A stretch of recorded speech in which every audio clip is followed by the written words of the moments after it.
Welcome to my channel. As a layperson, I like to share my understanding of Scripture. Today I'm looking at the book of John, chapter 19, verse 30. Before Yehoshua gave up his spirit, he said, "It is finished." Since these are Yeshua's last words before his resurrection, and yet stated while on the cross.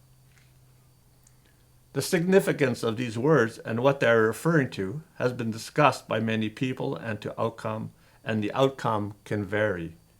Here's my understanding.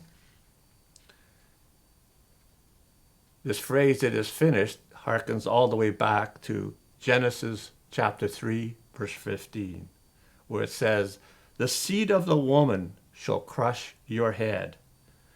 This is referring to good news, that is the gospel, that someone born of a woman would be victorious over the serpent.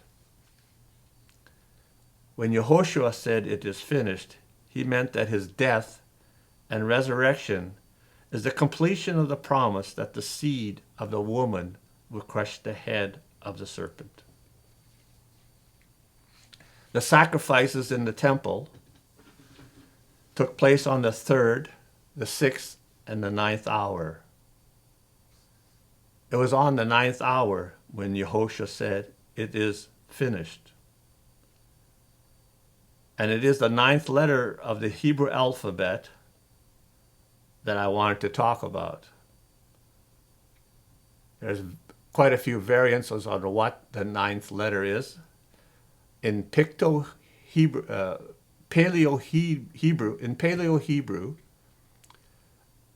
the tet, as it's called, some pronounce it the tate, the 9th letter is a circle with an X through it, or contained in it. So some people would say it looks like a wheel, or it's a basket. And so what I'm going to do is say the tet, as some say, goes back to the snake. So what is finished on the cross is the crushing of the serpent or the snake. So you have a circle in this pictograph, or Paleo-Hebrew, and there is the Gnostics use a picture of a snake eating its tail, or its tail is in its mouth, and it's a complete circle. So again, this harkens back to the snake. The X through it is basically a symbol, again, of those who followed the snake.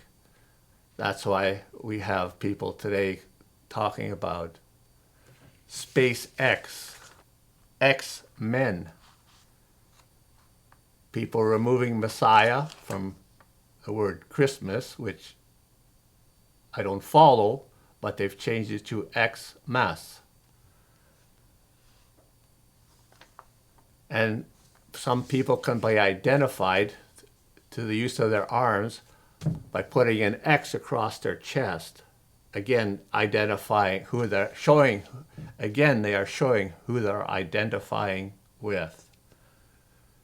So in my mind, this finished is the crushing of the snake. Now, tet, or tate, the snake, is made up of 3 letters. Tet, the snake. Yod is an open hand of power. And Vav is the nail. So you could see this is a duality here in the sense that there's a good and evil. You have the snake, and you have the hand of power and the sacrifice of crushing the snake. Now, tet is used in the first time it's used in the scripture is the tov, or where God said is good. But tet is also used in the beginning of the word of purity and impurity, again, suggesting a contrast. So in Genesis 1:4, God said it is good, the light, but then he separates the light from the darkness. Again, all of this points back to Genesis and the snake and the tree of the knowledge of good and evil, and how we're not to partake in a mixture of good and evil. Romans chapter 16, verses 19 and 20. We are to be obedient and wise in what is good. A good God can only give good instructions. And he says, the God of peace will soon crush Satan under your feet. With Yehoshua's victory on the cross, in obedience to the Father, he is saying, we too, who follow Yeshua, can be victorious, overcoming the snake, if we are obedient to the Father.